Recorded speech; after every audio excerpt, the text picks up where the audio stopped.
बड़े खूबसूरत दीविਆਂ ਨੂੰ रंग कर रहे हो। किन्ने क सालों तो इस कित्ते नाल जुड़े हुए हो जी? काफी साल हो गए सानू। ਤੁਹਾਡਾ ਪਰਿਵਾਰ ਹੀ ਆ ਕੰਮ ਕਰਦਾ जी बचपन ਤੇ ਫਿਰ ਆ ਜਿਹੜੇ ਅੱਜ ਆ ਨਵੇਂ ਮੁੰਡੇ ਨੇ ਤੁਹਾਡੇ ਪੋਤੇ ਬੇਟੇ ਉਹਦਾ ਪੜ੍ਹ ਲਿਖ ਕੇ ਹੁਣ ਨਿਕਲ। ਪਰ ਦੇਖਿਆ ਜਾਵੇ ਪਹਿਲਾਂ ਘਰ ਘਰ ਚ ਮਿੱਟੀ ਦੇ ਭਾਂਡੇ ਹੁੰਦੇ ਸੀ, ਹੁਣ ਭਾਂਡੇ ਨਹੀਂ ਦਿਖਦੇ। ਅਸੀਂ ਤਾਂ ਹੁਣ ਵੀ ਕਹਿੰਨੇ ਵੀ ਲੋਕੀ ਘਰ ਘਰ ਵਰਤਨ, ਮਿੱਟੀ ਦੇ ਦੀਵੇ ਜਲਾਣ, ਮਿੱਟੀ ਦੀਆਂ ਦੀਵਾਲੀਆਂ ਲੈ ਕੇ ਜਾਣ ਸਾਡੇ ਕੋਲੋਂ। ਮਿੱਟੀ ਉਹ ਵਰਤਣੀ ਚਾਹੀਦੀ ਹੈ। ਜਦੋਂ ਤਿਉਹਾਰ ਹੀ ਇਹ ਮਿੱਟੀ ਦਾ ਬਣਿਆ ਹੋਇਆ ਸੀ, ਅੱਗੇ ਮਿੱਟੀ ਦੇ ਹੀ ਦੀਵੇ ਜਲਾਉਂਦੇ ਸੀ ਲੋਕੀ, ਮਿੱਟੀ ਦੀਆਂ ਹੀ ਹਟੜੀਆਂ ਬਣਾਉਂਦੇ ਸੀ। ਐਤਕੀ ਦੀਵਾਲੀ ਤੇ ਲੋਕਾਂ 'ਚ ਕਿੰਨਾ ਖਚਾਓ ਦੇਖਦੇ ਹੋ?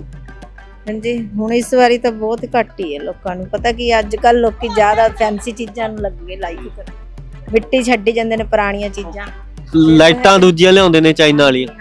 ਪਰ ਵਰਤਣਾ ਮਿੱਟੀ ਚਾਹੀਦਾ। ਗ੍ਰਹਿ ਫਿਰ ਇਹਦੇ ਨਾਲ ਹੀ ਢਲਦੇ ਨੇ, ਜੇ ਤੇਲ ਬਾਲੋ ਨਾ ਤਾਂ ਫਿਰ ਤਾਂ ਗ੍ਰਹਿ ਢਲਦਾ।